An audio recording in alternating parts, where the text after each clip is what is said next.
Kanard Lewis, and this right here is our first interview for season 12. Who do we have in the building? What is your name? Hi, my name is Regine Antoine. Nice to meet you. Hi, Kanard. Nice to meet you. Yeah, just before we get started, give us a little, background, major, hometown, stuff like that. So as I said before, my name is Regine Antoine. I am a freshman theater studies major. I'm from the Bronx, New York. Okay, Yay. I like that. What got you into being a theater minor, theater major? Like what persuaded you or inspired you? When I was younger, so I come from a Christian family, so we go to church every Sunday. But beforehand, they'd always have the news playing to get the weather for the day, the traffic, to see how the MTA is running. And at 9 a.m. every Sunday morning, On Stage New York would come on. And it was a theater segment where they would play clips of Broadway shows, and they would analyze Broadway shows, and they'd bring in actors from those shows, and they would critique them, and they would just talk about them, just a round table about them. And I just was like, I want to do that. I had never seen a Broadway show. I never saw one until I was in high school. And when I was in high school, my third music teacher ever, her name was Dr. Nancy Thiemann. She took me to see my first musical. I saw After Midnight, and it was a mostly black cast. That's nice. And black cast. Yes, my first ever musical. It was an amazing experience. And after that, I started seeing more. I saw Pippin. I saw Roger and Hammerstein's Cinderella. I saw a list at that point. And every time I saw another musical, I said, I want to do that. And through my theater program that I did for about 2-3 summers, I learned about political theater. And in political theater, it's not just like Sleeping Beauty. It's not like Beauty and the Beast, Cinderella, where it's like a happy ending. It's not fairy tales. It's reality. It's taking life and hardships and what's going on in your community and putting it on a stage, because you can't always reach everybody through, say, literature, writing articles. But you put it on a stage, and you have an auditorium or an audience and a theater full of hundreds of people looking at you. And they go, wow, that's going on, that's real. And you can touch them with music, with acting, with dance, and you get that emotional connect. And then they go out in the world and make a difference. So I decided that I wanted to use theater to help my community. And that's why I decided to be a theater major. So I was like, let me learn more about this so I know what to do. Interesting. And, you talk about helping out your community, which is the Bronx. Yep. I live in the Bronx myself, and I'm all about using my motivational speaking to help out my community. But how would you use, your story, your struggles? Like how would you give back? Yeah, you're going to do it through theater, but at the same time, it's easier said than done. Mm-hmm. So how, do you have a floor plan, or how would you really go into the Black and brown communities within the Bronx to clean up the Bronx with your skills? So first off, I've decided by next year I will also be a public relations major. My stepfather is on Community Board 7 in the Bronx, so I do have connections with the community board within my community. And I have connections with my community center because I did a lot of volunteer work there. I taught a dance class to Girl Scouts there. I did volunteer work. We did poetry slams.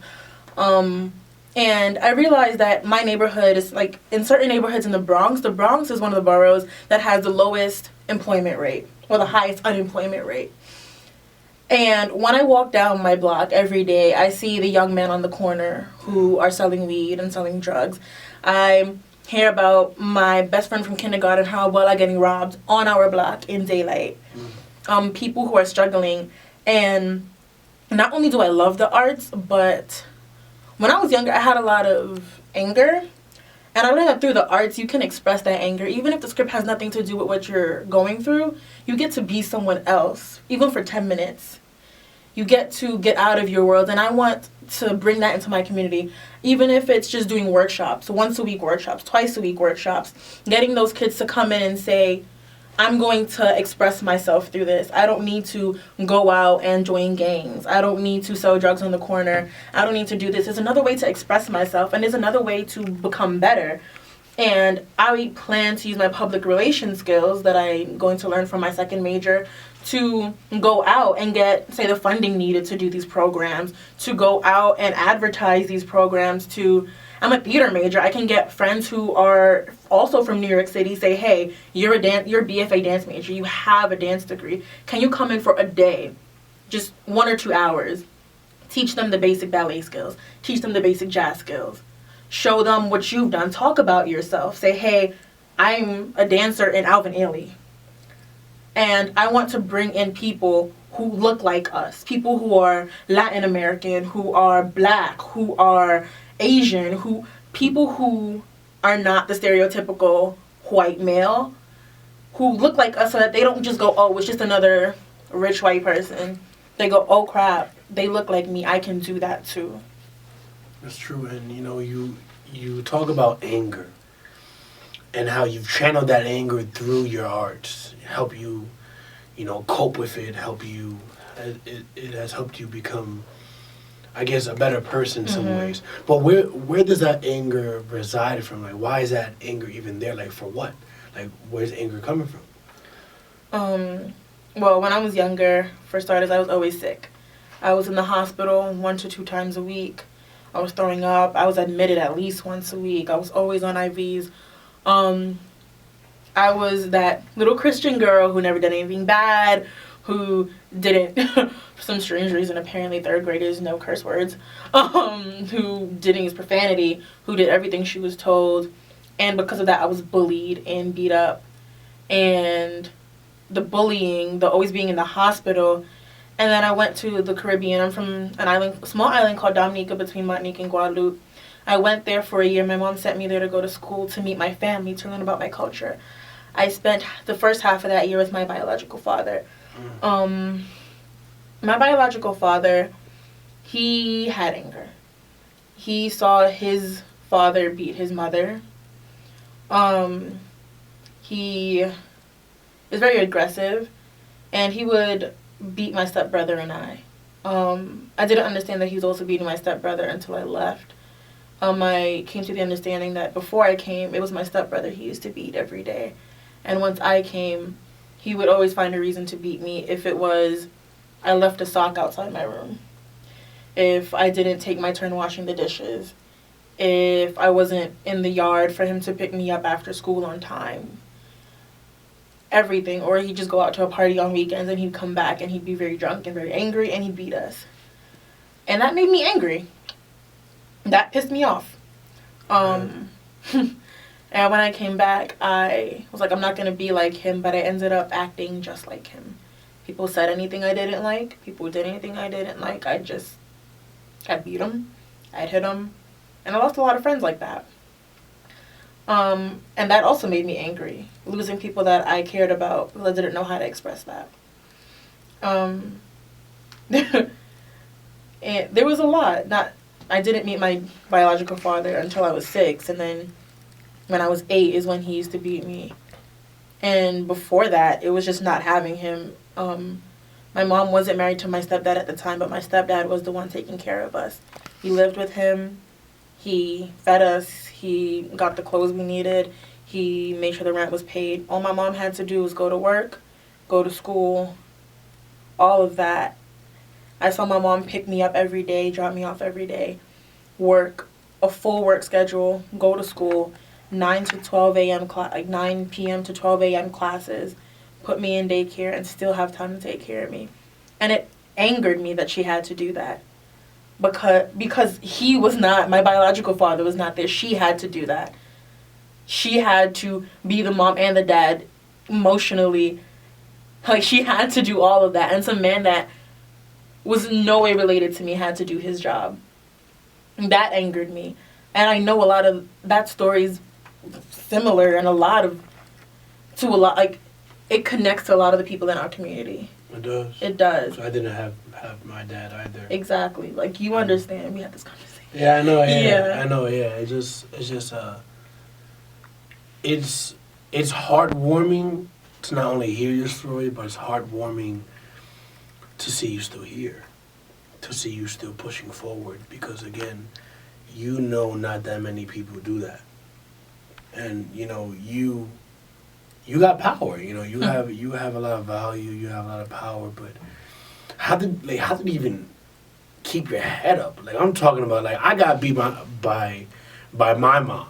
You know, my dad hit me here and there, but I mostly got beat by my mom. So, like, how did you keep your faith? Because I remember it was either bullying or get beat by my mom. That's not really two good choices. You know, there's no really lesser of the two evils. But how did you keep your hope? Because I'm pretty sure, again, like you said, people didn't say good things, so you hit them. So they must have been bullying you in some form. So how did you keep your strength? I'm stubborn.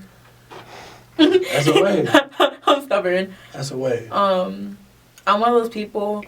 Have you ever, like, so I know, like, you kind of know me, like, you know me. I'm one of those people, like, if you tell me you can't do that, I'm like, excuse me? Yeah. And then I go and do it. I mean, like, I'm a freshman directing my own event. An event that has never happened here at Fredonia. An event that is centered around empowering Black women, celebrating our legacy, our history, our lives. Because y'all strong.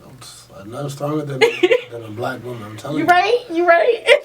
Like, come on now. And my PR and secretary, my miracle worker, everything in this event, Monica Manny, she said that she brought it up to people, and I've heard people that are like, you know, like, it might not work out, you know, like, I don't think you can really do this, like, you're a freshman, you have a lot on your plate.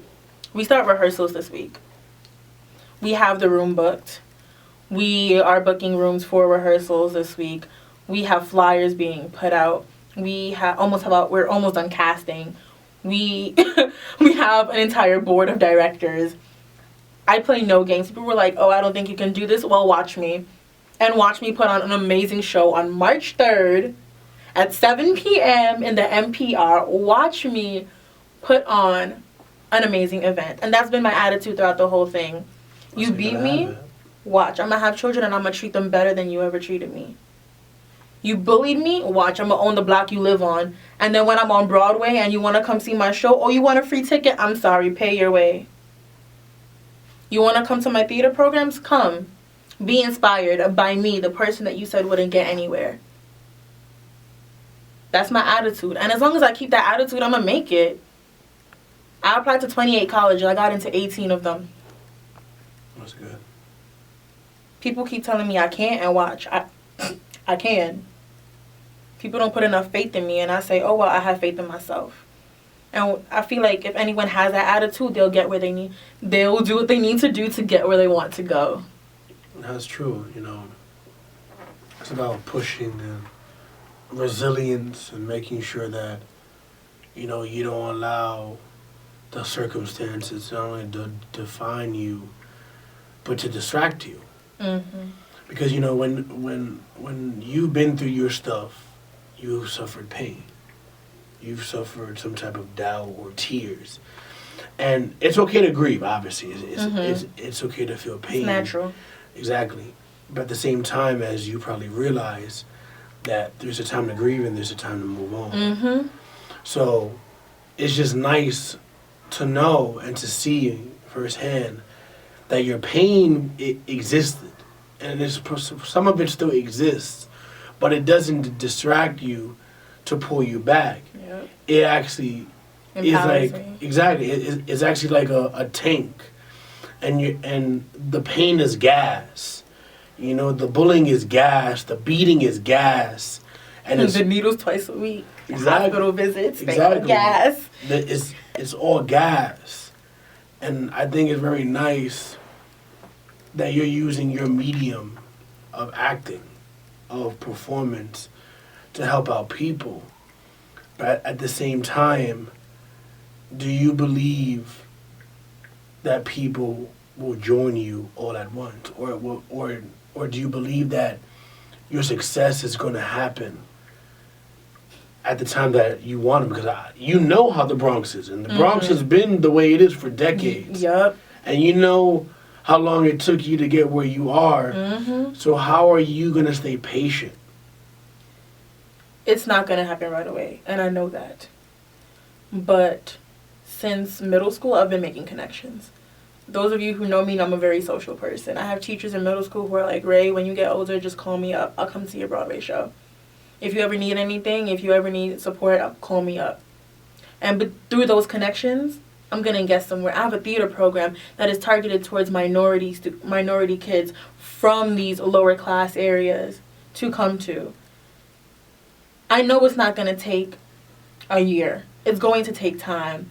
And I'm sowing those seeds. Those girls that I taught dance to, one of those girls wants to do exactly what I'm doing. She wants to go to school for performing arts. And she wants to come back and she wants to do what I'm doing. She wants to teach dance class to the next round of Girl Scouts that's coming in.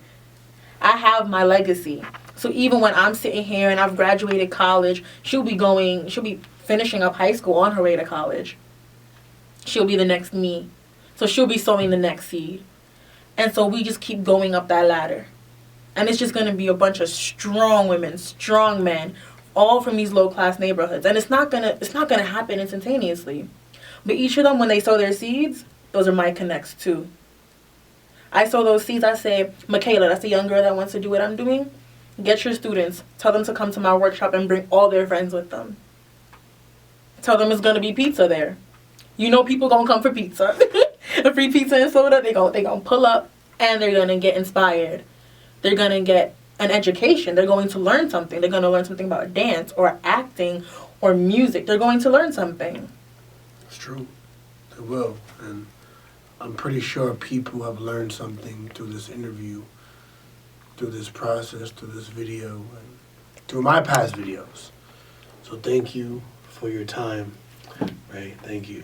Thank you, Kanard. And I'll see you next week.